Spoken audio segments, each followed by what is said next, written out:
Your movie, my movie, their movie, our movie. Your movie, my movie, their movie, our movie. Your movie, my movie, their movie, our movie. Yeah!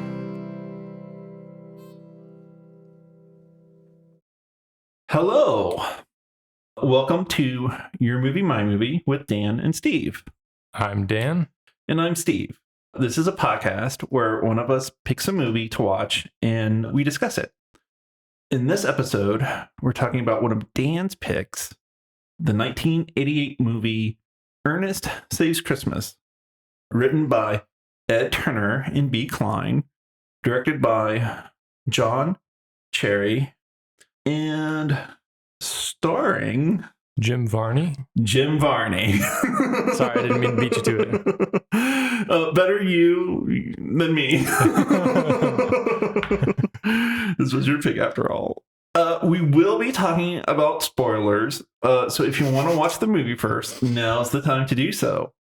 Before we talk about the movie, Dan, who would you recommend this film for? See, okay, I don't know. This is a hard one.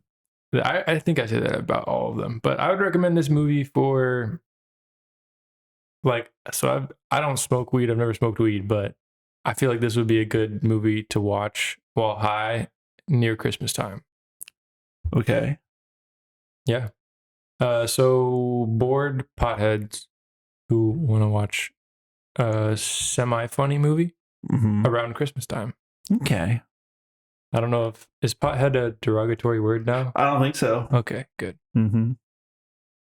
So I would recommend this movie for people whose taste for cinematic comedy ended before their age went into double digits.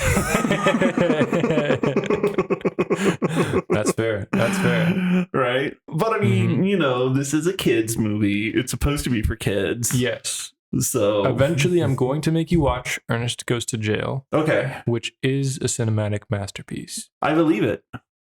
But this one is not. It's not that bad. It's not that bad. It's not the worst. It's not the worst. No. It's even compared to like I'd rather watch this movie again than George Washington. So on the George Washington scale, it passes. Yeah. This is yes, it passes. Yeah, for sure. All right. Yeah. Cool. Yeah. I mean, there's funny things in this movie, but also inadvertently funny things in this movie. Yeah, absolutely.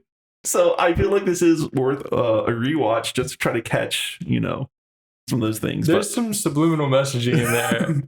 But I'm also okay with not watching it again. I watched this once before with my sister because she was down for Christmas and we were bored, and I was like, "Oh, Ernest! There's an Ernest Christmas movie? No way!" I watched these movies as a kid. My friend Luke would always have me over and quote them, and Luke is a very, very funny person. One of the funniest people I knew growing up, and he loved these movies, and I like them too. They're dumb, but they're fun to me. Okay, so why did you pick this movie?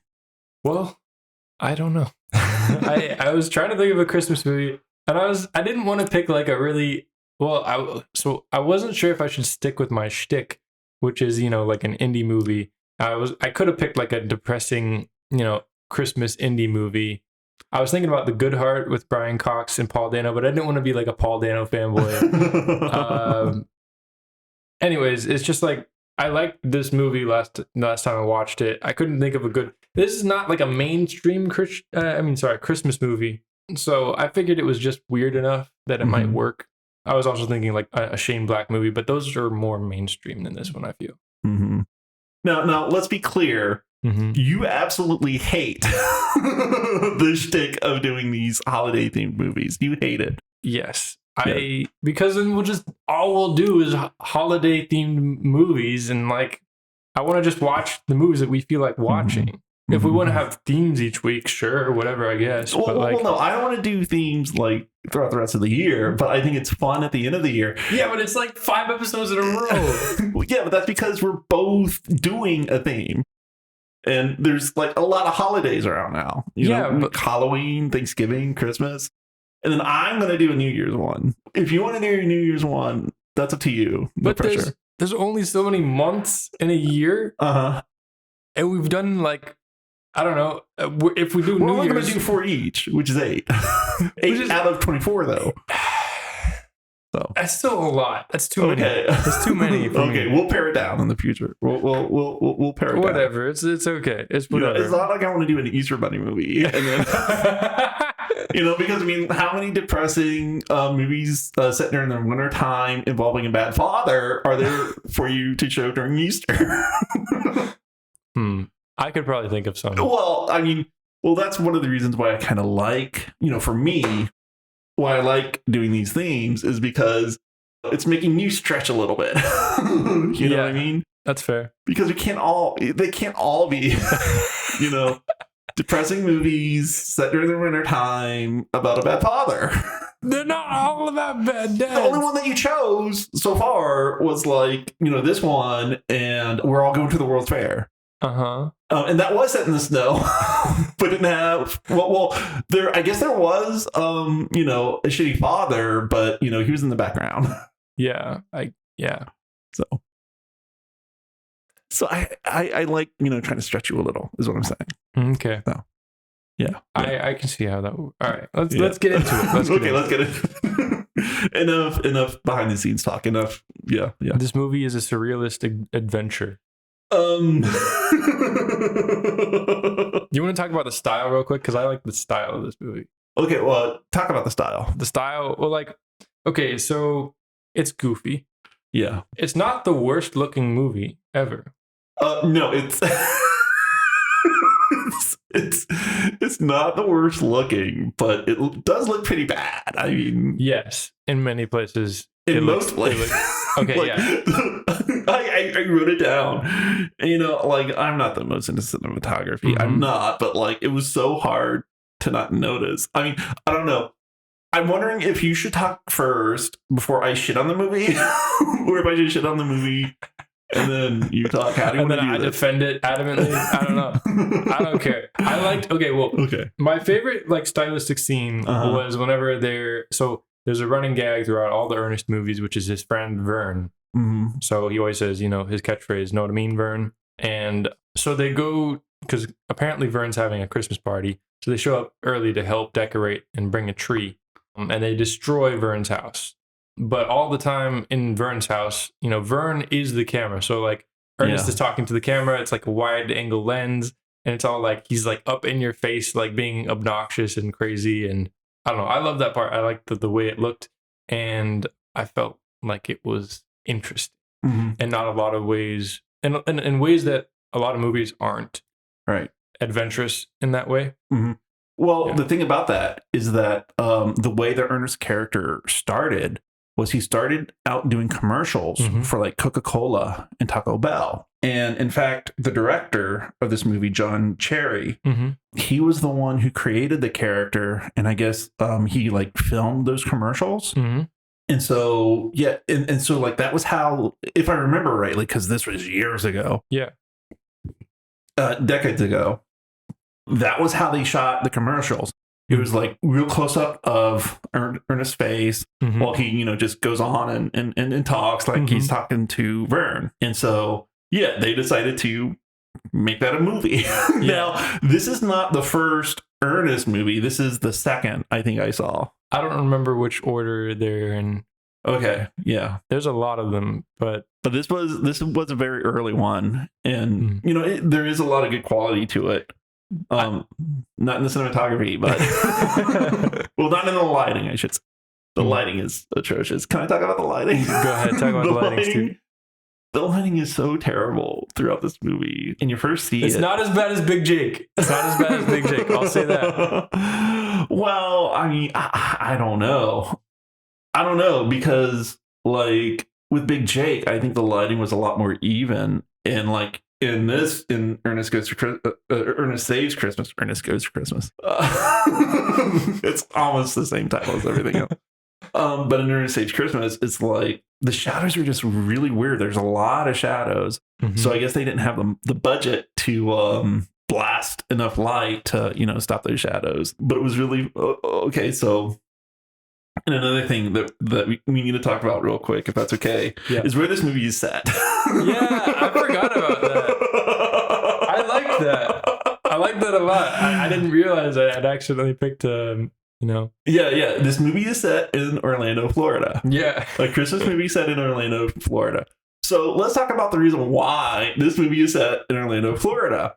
Because it's supposed to be a Christmas movie, but you can't film on a low budget. You can't film in a place where there's like snow. Okay, you have to film where there's no snow. Mm-hmm. That means there's only two places: LA or Florida, and they don't have the budget to shoot in LA, so they decided to shoot in Florida. Maybe, but I think, but it might also be like, and also, it may not been like they didn't shoot this they didn't shoot this in Florida during the winter. They shot it in like during the spring or the summer to get it ready by Christmas time. Yeah. That's totally what they did. And Florida doesn't look any different. It doesn't look any different. And so, all you got to do is production design in order to, put Christmas things and, any time of the year, just like in LA, and bam, you got a Christmas movie.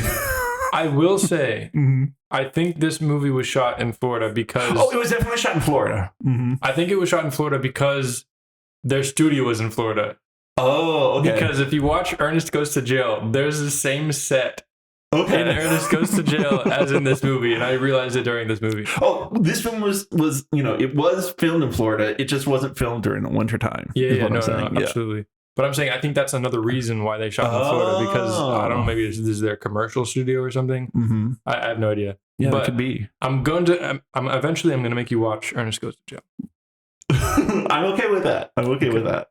All right. And so, in like the lighting, it was just really bad throughout most of the movie. But one of the things that made me really like the best lighting was in the scene where Joe Carruthers, the character Joe Carruthers, was sitting at the makeup chair. Mm-hmm. And so he has that light blasted on him. So he's like so well lit and evenly lit, and it looks great. And like that's the one good lit shot. I don't think that means that it's...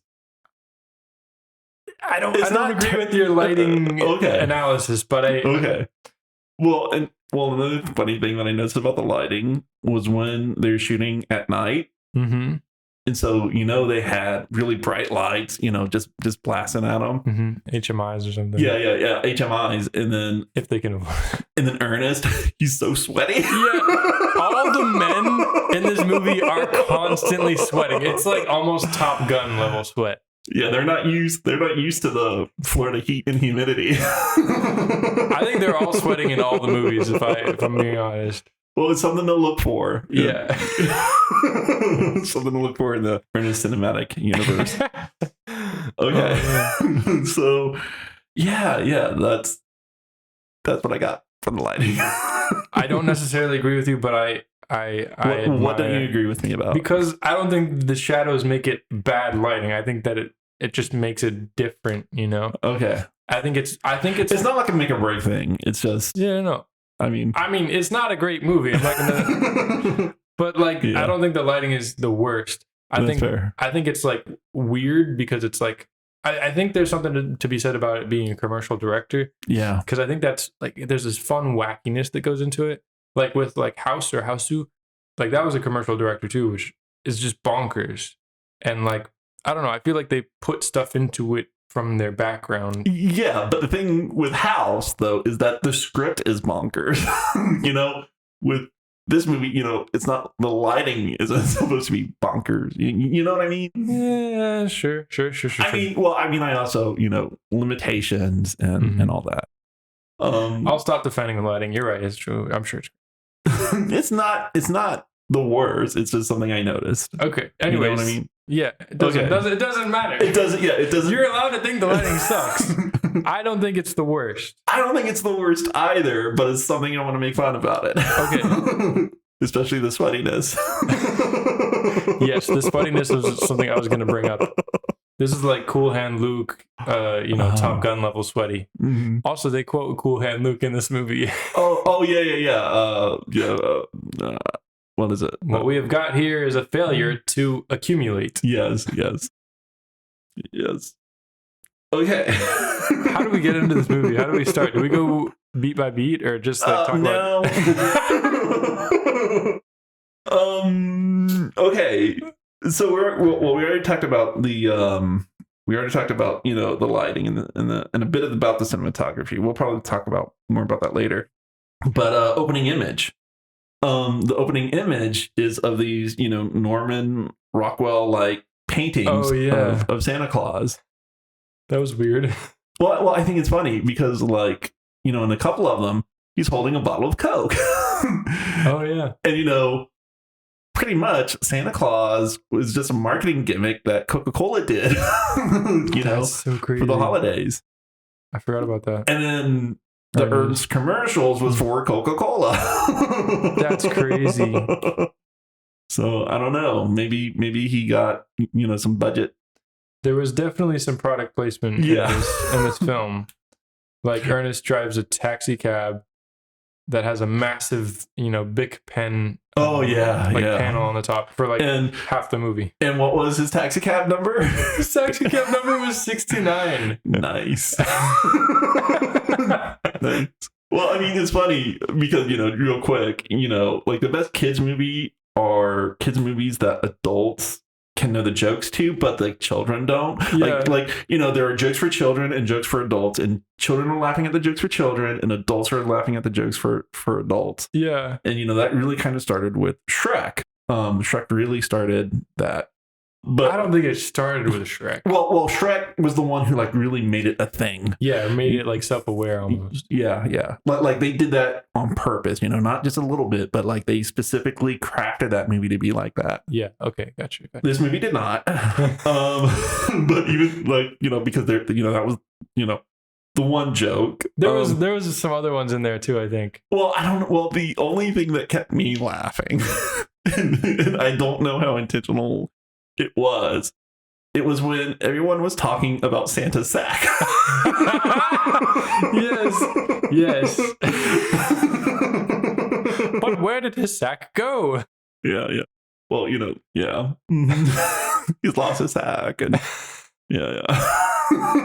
But I mean, I don't even know if that's on purpose. I saw, or if that's just me being juvenile. I saw another one that I thought was definitely on purpose. It was, so they have to rescue, I don't remember if they're trying to find Santa, right? They're trying to track down Santa because Santa got thrown in the slammer. Mm-hmm. So they're trying to retrace Santa's steps, and they wind up at the place where Santa was trying to get a hold of his next, what is it? Not predecessor, but his successor. Yes, his successor to the character Joe Carruthers. The character Joe. So he's trying to find Joe to pass along the torch of being Santa to. Mm-hmm. And so Ernest and the girl Harmony. Yeah, Harmony. They show up at Superior Talent Incorporated, or STI. And there was like a zoom in on that. I don't know if they even used STI back in those days, or STD. Anyways, I thought that was funny. Mm-hmm. If it was intentional. Well, who knows? Who knows? And then at the end with the older lady, she's like, "Oh, we'll find something to do." Because so Santa just the day has been saved by Ernest, mm-hmm. and the sleigh flies off with Harmony, Ernest, and the new Santa Claus, mm-hmm. and all the presents that they're going to deliver. And so, now the retired Santa Claus is with this nice older lady on the bench, and they interlock arms, and she's like, "What are you doing tonight?" And he's like, "Well, we'll find something to do." Yeah. So let's talk about the plot real quick. The plot is that Santa Claus has come down from the North Pole to Orlando, Florida, because he's running out of Christmas magic. And he needs to find somebody to pass the torch of Santa Claus on to, so the Santa magic can continue on. Mm-hmm. And this is the same plot as the Santa Claus. Yes. Which I have not seen any of those movies of. You haven't? No. I should have picked Santa Claus. Well, there's always next year, but I've already seen it because I've watched this movie. That's true. But what's really cool about this movie is like it's not Ernest who gets chosen as Santa Claus. Mm-mm. It's some other guy. Mm-hmm. And there's all these different plot threads. And that's why the script actually kind of impresses me. Yeah. Because you got the A plot you have the A plot, I guess the A plot. Well, you have a plot. Maybe it's the B plot of Santa, trying to find this person, Joe, because Joe is an actor who's very wholesome. Yes, he has a kids show on like a public access channel. Right, and he's very humble and nice and wholesome. And so he wants Joe to be the next Santa Claus. And so Santa, so that's one plot thread. Then you have the C plot, which is Joe, because Joe's conflict is that he was chosen to make a comeback by being in this movie where he plays Santa. But it's a horror movie. He doesn't play Santa. He plays like a father figure type thing. Oh, okay. I thought he was going to play Santa in that movie. No. Okay. So it's a Christmas movie, though. It's a Christmas horror movie. Yes. And so he has to make the decision of whether to continue on with his career in a toxic environment that is Hollywood. Yes. But not Hollywood, California, Hollywood, Florida. Yes. Which is an actual city in Florida. Yes. Or to, take the chance and be Santa Claus. But, also Santa Claus, the person, let's call him Santos, just for disambiguation. Okay. The character Santos in this movie, who is the older Santa Claus. Let's talk about why. Let's talk about why he's called Mr. Santos. Okay. Well, because Marty, Joe Carruthers' agent, doesn't believe that he's actually Santa Claus. So he, instead of calling him Santa, he calls him Mr. Santos. Yeah. So yeah. Because obviously, and it's interesting because in this movie, Santa Claus doesn't hide the fact that he's Santa Claus at all. No. It's so funny at the beginning. Yeah. The not so subtle references to him being Santa. Yes. It's wonderful. Because he's talking to another.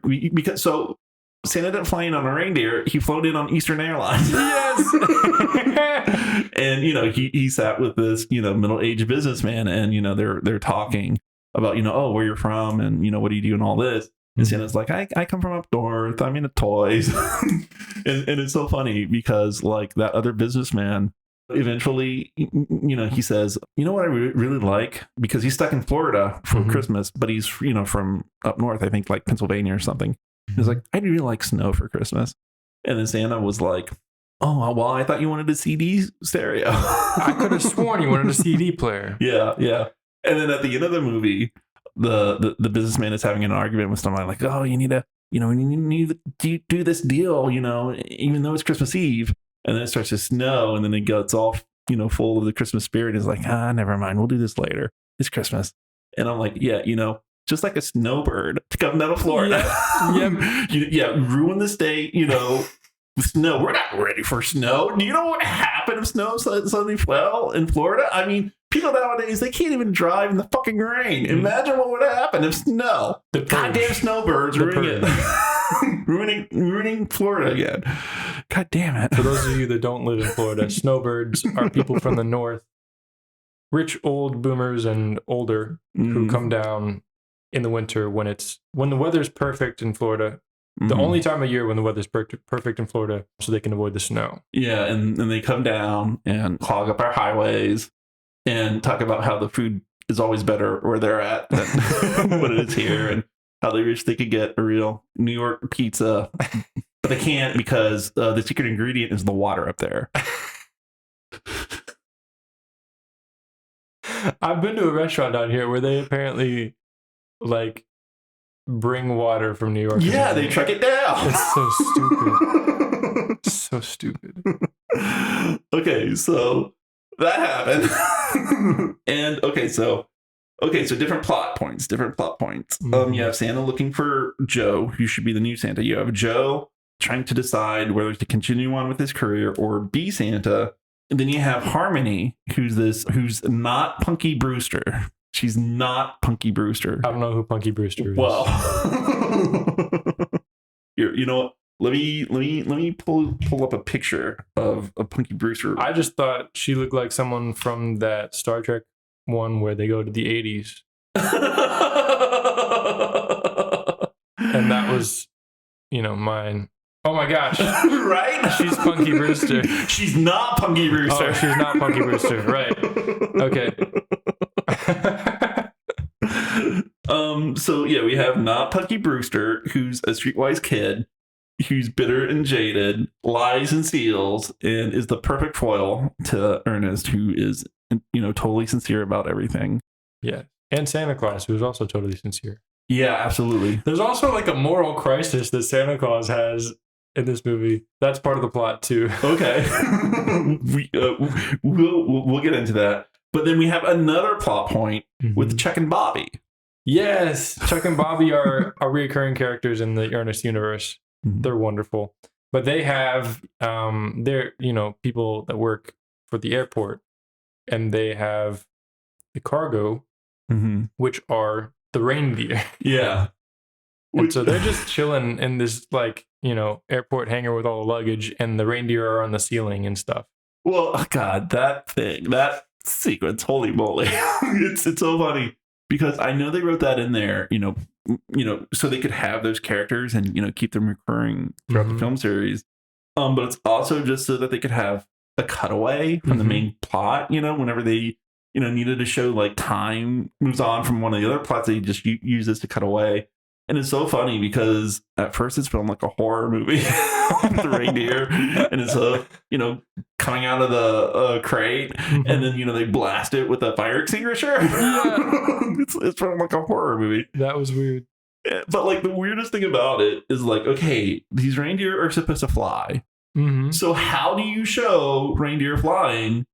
You give them anti-gravity powers. So they just walk along the roof. Again, there's a really funny thing because I don't want to spoil too much about Ernest Goes to Jail. Okay. But there's a gag that involves Ernest flying around on the ceiling that looks eerily similar to this ceiling. Yeah, because it's they already have that floor set. Yes, it's wonderful. So, I guess flying reindeer can, they also got anti-gravity powers, and I guess that's how they fly. They don't really fly. On the ceiling. They don't really fly. They just have anti-gravity powers. Well, they have magic, It's not magic. Like, it doesn't have to abide by the laws of gravity. It's magic. But I don't get how flying equals walking on the roof. It's magic, Steven. Okay. Come on. Okay, I guess the Ernest Cinematic Universe uses a soft magic system like Lord of the Rings rather than a harder, magic system. Like, yes, you don't have to sacrifice your firstborn child in order for the reindeer to fly. Okay, well, that's good to know. At least not that I'm aware of. Well, they also didn't have the budget for anything else. So, so yeah, I just wanted to go back and say, the script, I really like the script. I thought it was really well written because they gave, each character their arcs. Yeah. I think the script was the strongest part of this movie, actually. I do too. Yeah. I also love the dialogue a lot of times, especially Ernest's dialogue. Like, he's just got these great one-liners. I have a lot written down. Oh, yeah. I don't know. He has got this one recurring thing that was like, I live my life in the fast lane. I don't know. He just has like, where is it? Extrasensory perspiration. Shoot, what's up? I guess I didn't write that much down, but. Well, I wonder who wrote all his lines. Like, I wonder if the screenwriters wrote it or like if he wrote it himself. Yeah. So. Harmony has a line that's, I'm not much of a morning person. Can we keep it down to a dull roar? Yeah. Whenever she's in Ernest's house and she wakes up on the couch and he's like making pancakes, which was a classic bit I forgot about. There was a classic commercial bit from the Ernest commercials where he was like making pancakes and they were like coming down off the ceiling. Oh, okay. Anyways, yeah. So, yeah. Oh, okay. So, the actor who portrays like the real Santa Claus, his name is Douglas Steele. And his biggest claim to fame is voicing the Sultan from the animated movie Aladdin. Oh. Yeah. He was also, I saw, in Amadeus. Oh, okay. I Wow. don't know what he was in that movie. Yeah, yeah. He's been in a couple of great movies, but you can't, if you have a Disney movie, that's going to beat out everything else you've done. Apparently, Jim Varney, Ernest, was in Toy Story 1 and 2. Yeah, that's right. Yeah. Mm-hmm. Well, the movie that I've watched the most with Jim Varney in it was the Beverly Hillbillies. Who did he play in that? He played the dad. Jed Clampett? Jed Clampett, yes. I haven't seen the movie in I've its only entirety. watched the movie. I've never watched the TV show. You never watched the show? No. Oh, good for you. Yeah. I think so too. There's lots of bad ADR in this movie. There was one thing that you saw that I don't know if it was ADR or not. It was totally ADR, and I have no idea why. I think it was just a weird line reading. No. Okay. That's what you think it was? Yeah. Just No. a weird performance from No. like a stage actor. No, I don't know what happened. I mean, considering the ambition and the budget of this movie, what's more likely? There was a weird line reading from the actor that it was crappy ADR. Sure. But I don't know. But I mean, I say that But if it was ADR, they would have gotten it better. Would they? Would they? I mean, not even the captions had what the ADR was supposed to say. Yes, it did. It said, "Oh man, it was." It sounded to me like he was trying to say her sister's name, but the sister's name didn't show up, and it was just like this weird sound. He was like, "Your smart Alex sister decided to, or thought she would, quote unquote, tell you the quote unquote truth about Christmas or whatever." But that's not how it came out. It was like, your smart Alex sister, blah. And it kept on. I think it was just the pause. It's like a very old school actor thing to do, to put I don't know. Okay. But never mind. Anyways, it had a lot of ADR. That's terrible. Well, I watched that part 3 times just to figure out what the hell was going on. But I mean, I think that the fact that I didn't know what was going on That's fair. says something about this movie. Yes. So yeah, I didn't really pick up on any of the crappy ADR. Was there anything else? There was, but I didn't see Okay. specifically or write anything down. Okay. Oh yeah. So going back to the plot real quick. Yeah, I said, this is the same plot as a Santa Claus.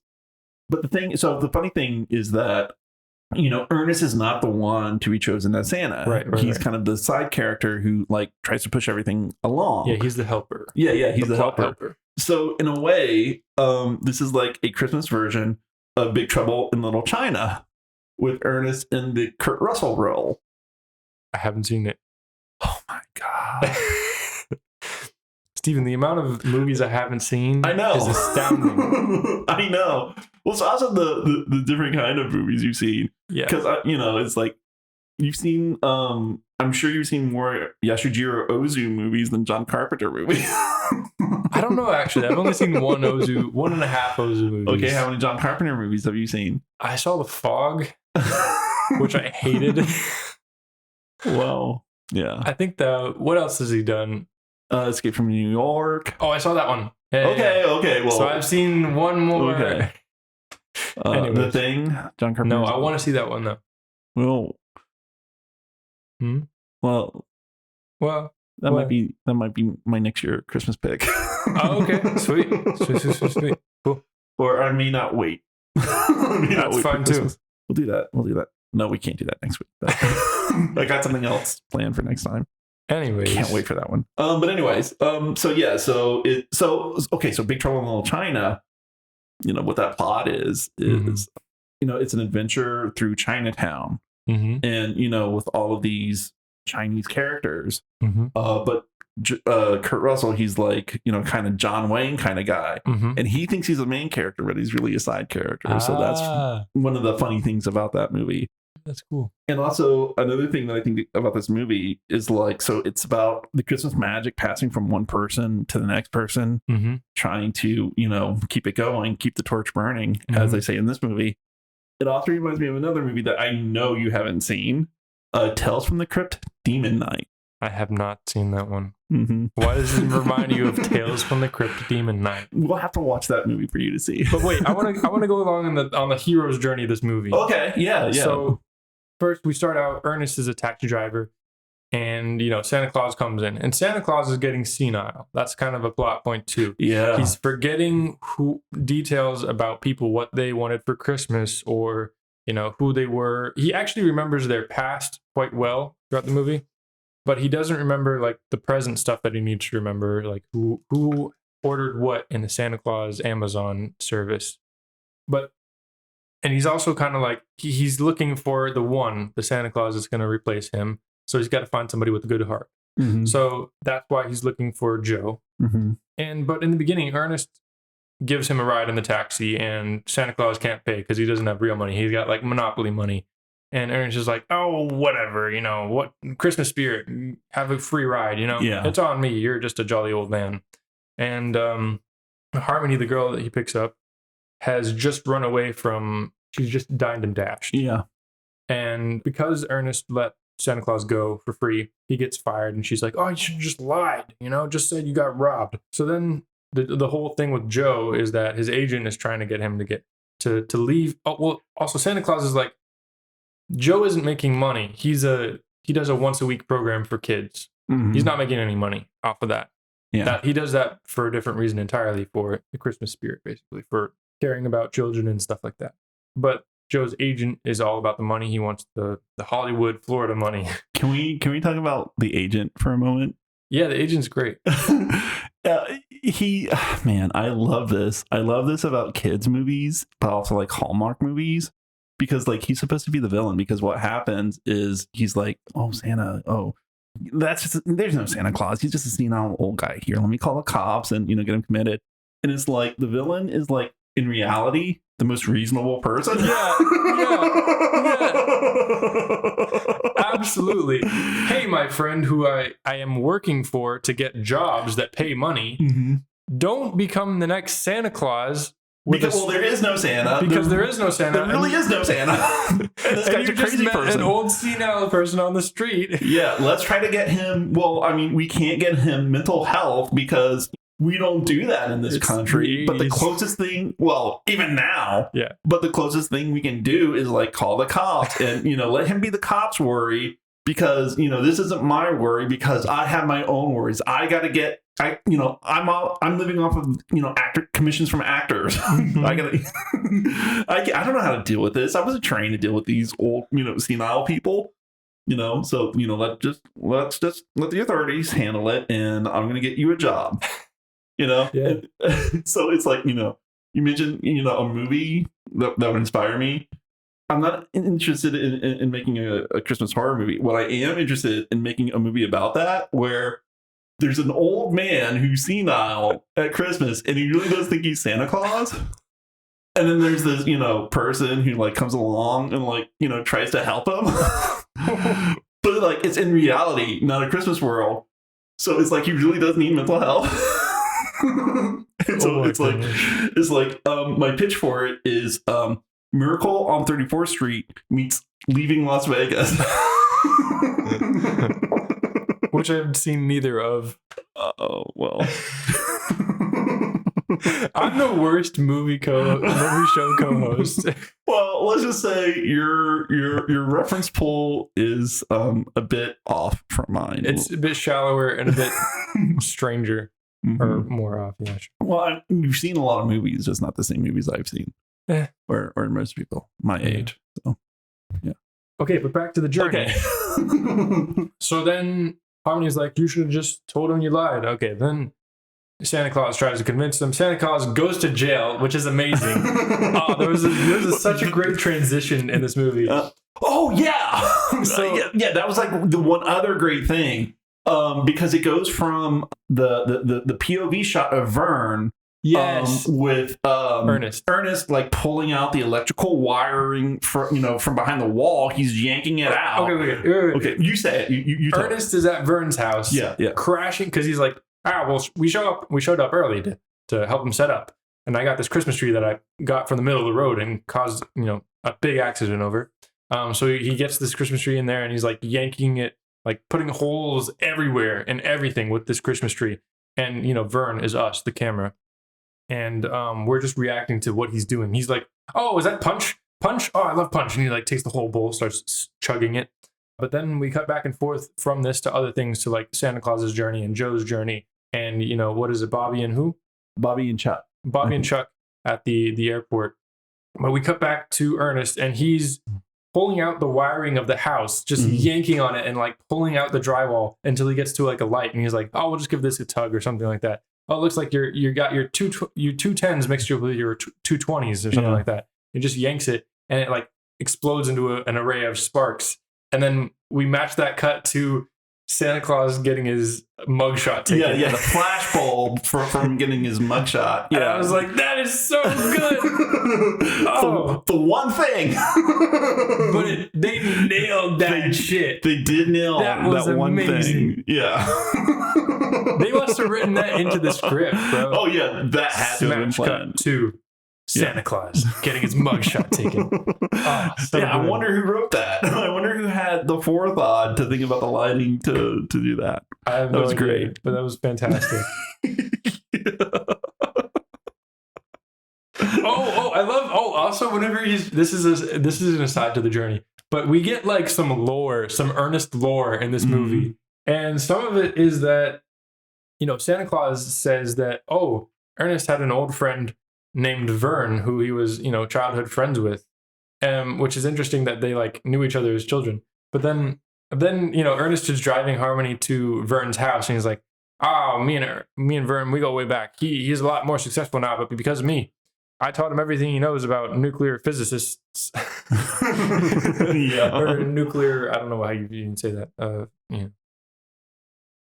Physics. I think it was the nuclear. Yeah.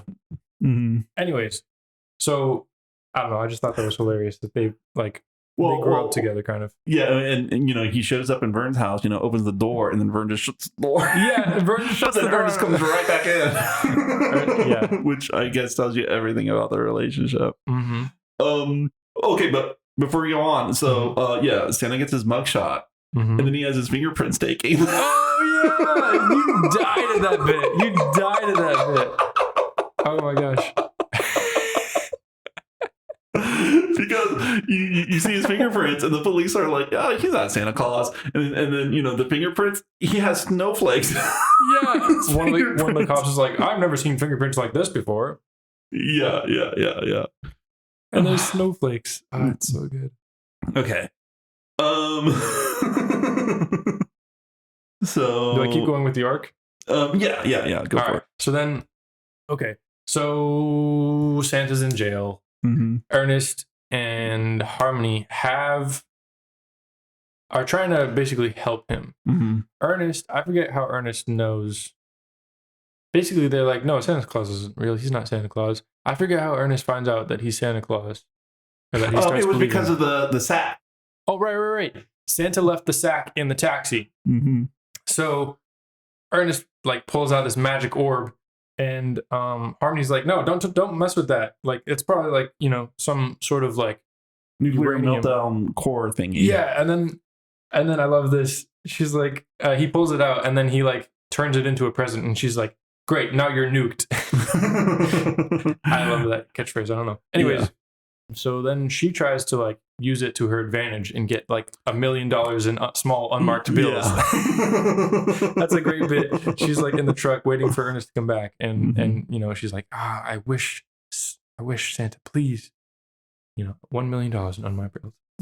And so then so then they go to the jail, where they have to lie their way to the police officer or the police chief. Oh, that was a great scene. Oh my gosh.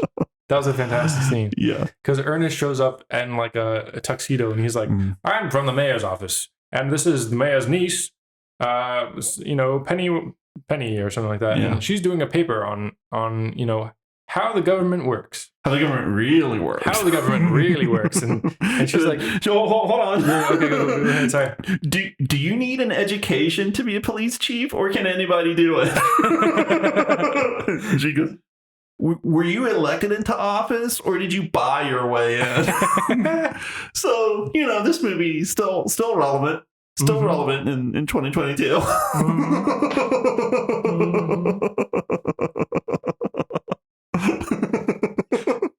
So they go and break out Santa Claus. Okay, but what did Santa Claus do in the jail before that? What did he do?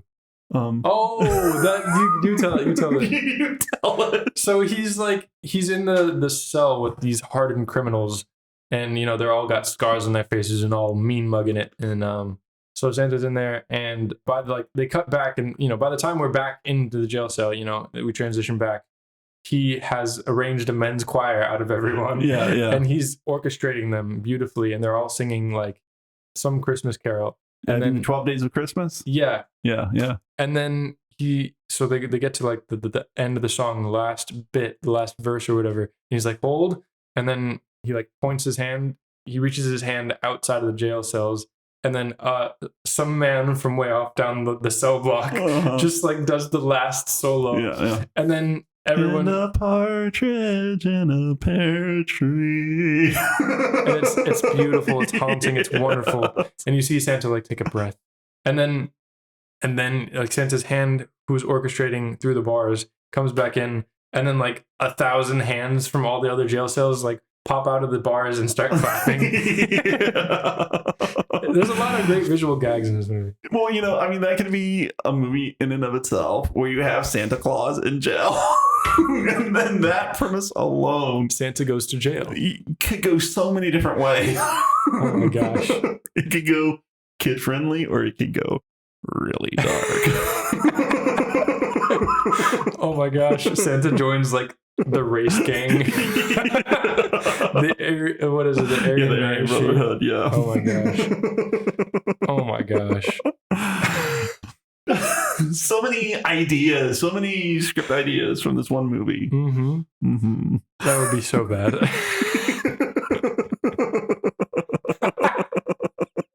Anyways. So to cut the short of it, Santa Claus is trying to basically, I don't know, remember, I just lost my train of thought completely. Santa Claus is trying to find, he's trying to believe the good in people. Right. He's trying to believe the good in Harmony. He's trying to believe the good in Joe. But finally, he gets to the point where Harmony steals the sack. And Joe is about to take the job on the movie set. Yeah. So, in case we haven't said, there are stakes in this movie. Yeah. Because Santa has to pass on the Christmas magic to Joe before 7 p.m. local time.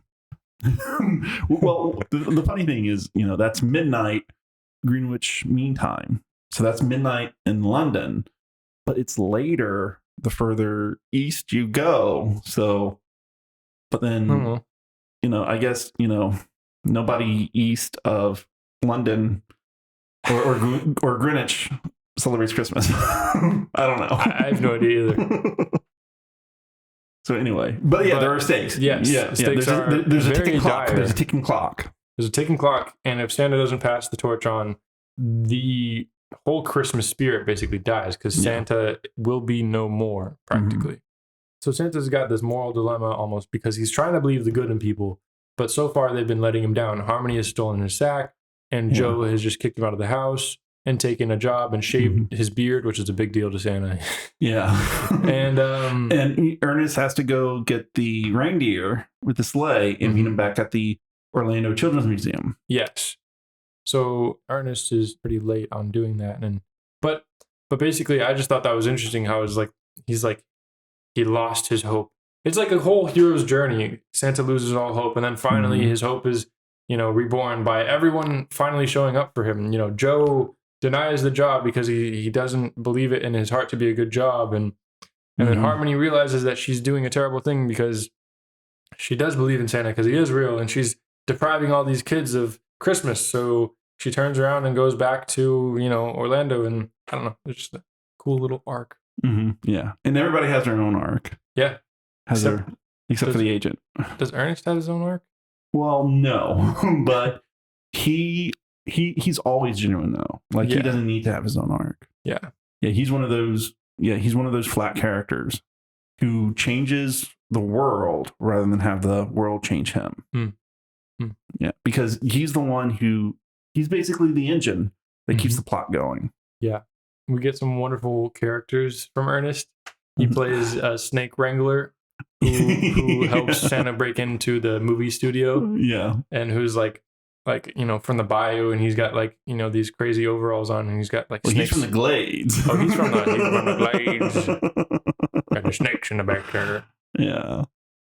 And well, so that I thought that was a genuinely funny part because he goes in and the real Santa is like under a tarp, and he's got like these long rubber hoses that he's moving around like they're snakes. He's got a baby rattle. Yeah. It's sound like a rattlesnake. And so he drives in, and then Santa goes in to talk to Joe in a set. So Ernest stays outside, and he's still in character. And someone from another stage comes by, and he's like, "Hey, are you the snake wrangler?" And I'm like, "Yeah, I'm the snake wrangler." And he goes, "Oh, well, here are the snakes." They just dump them in the back of his truck.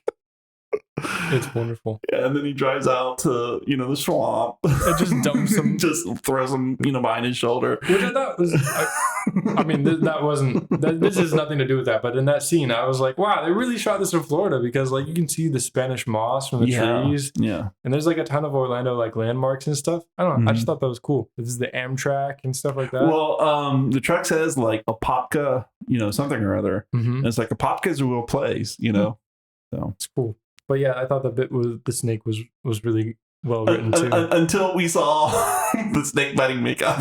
Yeah, that was rough. Ernest is like, "Oh, snakes!" And then there's a bunch of snakes biting him, but it's just the worst. Yeah, the worst rubber snakes, super glued to his face. Yeah. But it is what it is. No, it is what it is.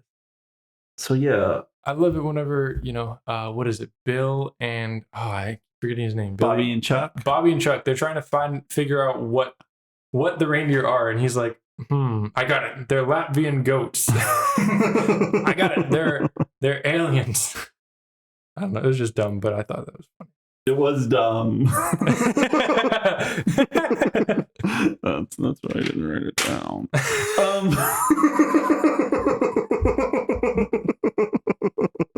All right. Oh, and freaking Bobby kept doing this thing with his eyes. It was so annoying. Well, I'm sure he did that in the commercials too, or he probably did it in all the other movies too. And that's his claim to fame. I don't remember him doing it in the other movies, but he definitely did it in this movie a ton. Which is where he would just his eyes would go from the left to the right to the left to the right really fast, and he'd go and there'd be sound effects.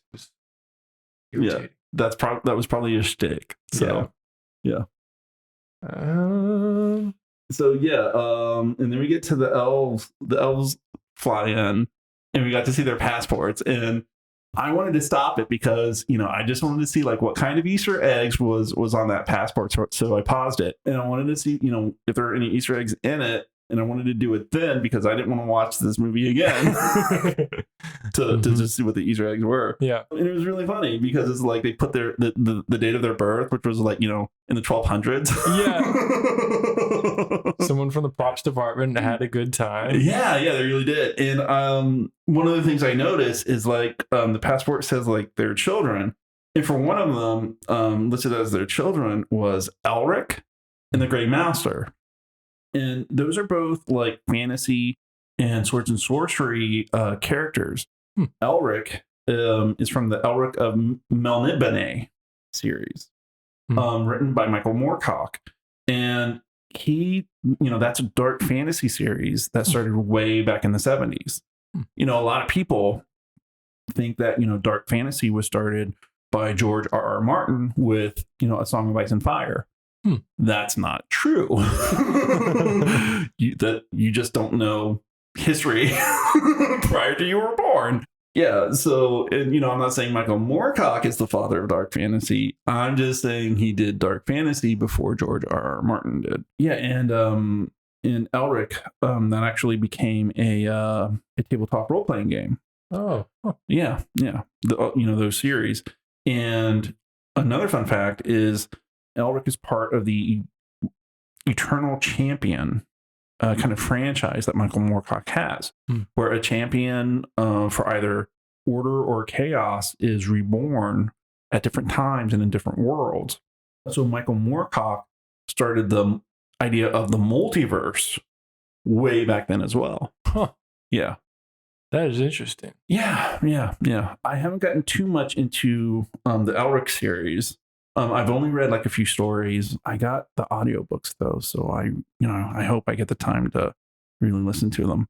But yeah, the basis of Elric is that so Michael Moorcock read Conan the Barbarian by Robert E. Howard, and I'm a fan of those short stories. And so Michael Moorcock wanted to write an antithesis to Conan the Barbarian. Okay. So Elric is a sorcerer. He's an albino, and he's a weakling. And he drinks these alchemical potions just to get the strength to get out of bed. But he's a ruler. He rules a kingdom. But his rulership is threatened by his cousin who wants to, take the kingdom from him. And at one point, his cousin does a coup. And so Elric then goes on a journey where he finds a demonic sword called Stormbringer.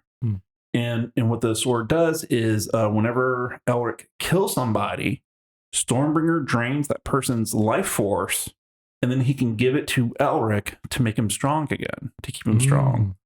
So there's like a lot of themes of relying on something terrible in order to make yourself stronger and capable. I haven't enough of the stories to say it, but it's kind of like drug addiction in a way. Yeah, it sounds like it. Yeah. So, yeah, I'm just throwing that out there. So, yeah, Michael Moorcock wanted a character specifically to counter Conan the Barbarian. And so you think the elf was a drug addict? In regards to Stormbringer... No, in Ernest.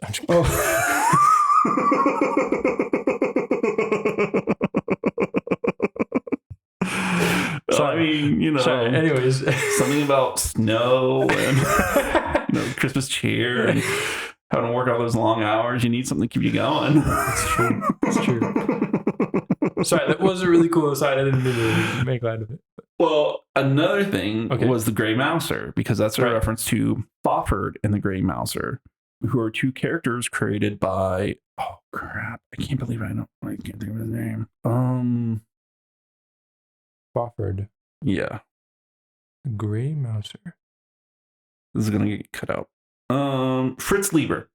Grey Mouser is a reference to Fafhrd in the Grey Mouser, who was created by Fritz Lieber. And Fritz Lieber, he created it as a counter to Conan the Barbarian. Oh, whoa. Yeah, because Conan the Barbarian, he was a warrior, he was a soldier, he was a mercenary, he was a pirate, he was a commander, and he was a king. So he's like all these things. Was Conan sort of like a male fantasy sort of story? Like the same as like John Carter type thing? Yeah, very similar. Well, kind of, because John Carter, he got his powers specifically because he was a human on Mars. So he's kind of like, so that's how he inspired Superman. Superman is only powerful on planet Earth. Yeah. And John Carpenter is only powerful on Mars. Yeah. Conan the Barbarian, he doesn't have like supernatural power. He's just a barbarian who's, lived a rough life, and, he's grim determination and strength of will and all that other stuff. But it's sort of like, they're kind of more serial. Yeah. They're very pulpy. John Carter of Mars, that was, I don't know if that was that serialized in short stories? I have no idea. I don't know if John Carter of Mars was serialized or not. I definitely know that it was written as a novel, but Conan the Barbarian stories for sure were short stories that were published in Weird Tales magazines and fantasy magazines. Gotcha. So most of those were just short stories. Gotcha. Yeah. Okay. Until Robert E. Howard killed himself, and then other people took up the mantle and, wrote their own stories, Conan the Barbarian stories. So the Grey Mouser, what was he then? I'm sorry. Well, it's Fafhrd in the Grey Mouser. So, Conan the Barbarian, he was like all these different kinds of people, he was Conan the Barbarian is kind of like Wolverine, where Wolverine, he's the bad boy, that all the girls want. Oh, but he, because he's a bad boy, he's tough to get, but he's really sensitive and caring. He really wants to be gotten, that kind of thing. He's a loner who can only work, on his own. But, the team really needs him. So he's also a team player. He's one of those kind of characters who's the kind of character that you need at the time, and so Fritz Lieber was like, no, they should be broken up, so Fafhrd, he's more, he was raised as a barbarian, but he's not a savage. He actually like sings, and he has a beautiful singing voice, but he's like really tall and big and, a very powerful warrior. And that's Fafhrd. And the Grey Mouser, he was like a wizard's apprentice who like ran away and then became a thief. So he's more cunning, he's more quick, he's more stealthy. So it's weird that we got those two illusions and references in an Ernest movie. Yeah, that is strange. I wonder if it was somebody in the props department who was just into that fantasy, into those novels and stuff, or it was like someone higher up who put it in there. Yeah, for sure. And so the elves arrive, and they gotta get the reindeer back to the Orlando Children's Museum, and then we get into an effect sequence that I'm sure took up like 2/3 of the budget. Yes. The movie does really go downhill like halfway through it. It gets way less funny and more sentimental. Well, I wouldn't say halfway. I would say definitely 2/3. like when the sleigh shows up. Yeah. It's like, yeah. But so yeah, and it does look pretty decent for some of the shots. But it might have been done. Really. But it might have been done just to fill out the movie because all they're doing. So Ernest is trying to fly the sleigh, from the airport to the children's museum. And all they're doing is just screaming at each other about how fast they're going and that they're all going to die. And he's just like yanking on the brake, and then it comes off in his hand, and he's yanking on a button and it comes off in his hand, and he's Yeah. And at first you get the people at the airport watching this with binoculars trying to report on it. And then it gets reported to like the US military. And then we have stock footage that was color graded day for night. Yes. Of the jets trying to fly after Ernest and his sleigh. They could not catch up because they decided to flow low to the ground so that the jets couldn't see them. Right. And this movie's 90 minutes long, so they must have done it for filler, I'm sure. And I think this got a theatrical release because I was looking at the the Ernest, franchise, and it showed how the later ones were direct to video, but this wasn't listed as one. So, oh wow. Yeah. So they must have needed the 90-minute runtime. Yeah. And this is how they got it. One way or another, they got it. with 2/3 of the budget. Okay. I think we covered most of it. Yeah. There's a little, I don't know. I don't know. It was cool.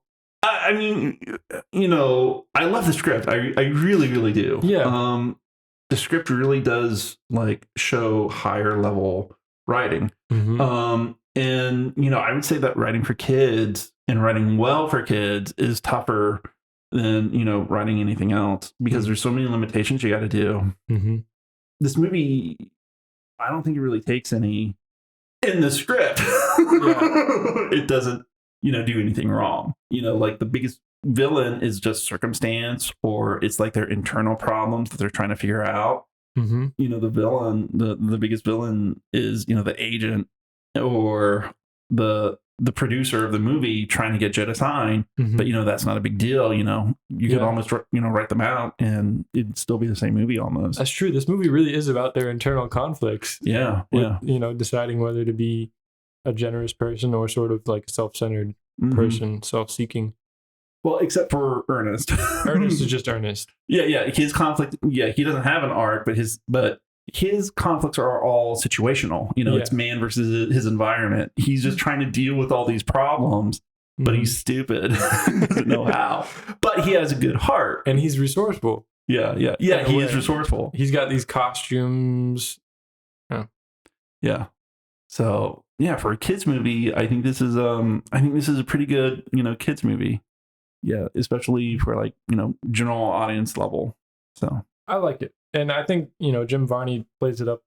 Sometimes he's a it's tremendous actor. yeah, sometimes it's a little much, like, but he's got to do what he's got to do and well, play it to the back of the. Well, that's because he's playing the children. You have to be exaggerated, when you play the children. Yeah. So, yeah, to really make things funny and so forth. Yeah. Yeah. He's fantastic. And also Harmony's actor is really good too. Yeah. Like she had some genuinely like compelling acting going on there with her internal conflicts and because she's also have a thing where she's a runaway and she's, had, some bitterness with her, parents being kind of leaving her out and, not giving her basically any attention. Yeah, not giving her attention because they're in the middle of their divorce, basically, was what I got. Yeah. But there was some like genuine acting from her that I thought was really interesting and good. I mean, I think all these actors know what kind of movie this is supposed to be. Yeah. But on the other hand, they don't phone it in. They don't do a bad job. One last thing I want to talk about. The agent has like a suit on, but the suit sleeves are rolled up. It's wonderful. It reminds me. Have you watched Brooklyn Nine-Nine? Yeah, I have. Yeah. There's an episode where like he's like, you got to do the thing. And I don't think it was. I'll have to rewatch the whole show. Yeah, just so you can find that one scene. Yes, but I love the show. It's a good show. It's a great show. What else? I think that was it. Yeah. That was Ernest Saves Christmas. Was there a score? I have no idea. I think there was some music. Okay. There had to have been some music. Was there? I don't know. I don't know either. I think there was. Well, I mean, they didn't, which was nice. No, there was music because I remember I was like, oh, that sounds weirdly like Star Wars or something. like for the sled scene? Yeah. I thought it was like the Spock's Zarathustra from 2001, A Space Odyssey. Oh, maybe it was, but they had music. I don't know. It was definitely a song that was supposed to be like one other kind of song, but couldn't for legal reasons. Yeah. But that's the only time I remember music. So, Yeah. Oh. I guess it did its job then and blended into the background, maybe. If there was one. Yes, for sure. I like this movie. I might watch it again in a year or two, probably 2 or more, but I liked it. And I think Ernest Goes to Jail is even better. Right. We're gonna watch it. Okay. We'll watch it on what's a holiday where people go to jail, maybe next Thanksgiving. I'll have to look at what like themes are of that movie. I don't know. Okay. And then I guess he's kind of like it's an interesting that movie is really interesting. Okay. Like I want to tell you more about it, but I won't get into it too much. But basically there's like an evil twin of Ernest, and it's wonderful. It's so good. Oh, yes, okay. So it's the evil twin who does all the crimes, and then it's so good. Okay, so it's like Data and Lore from Star Trek: The Next Generation. Yeah, absolutely. Do you have any idea what I'm talking about? Yes, actually, I do remember Data. I forget the other ones. Oh, Lore. Yeah. I do remember those characters. I haven't got finished Next Generation, but I have seen that far. Okay, wonderful. But yeah, it's wonderful because Jim Varney gets to like be evil, and then he also gets to be like the hero. Well, it's also like Michael Knight from Knight Rider and Garth.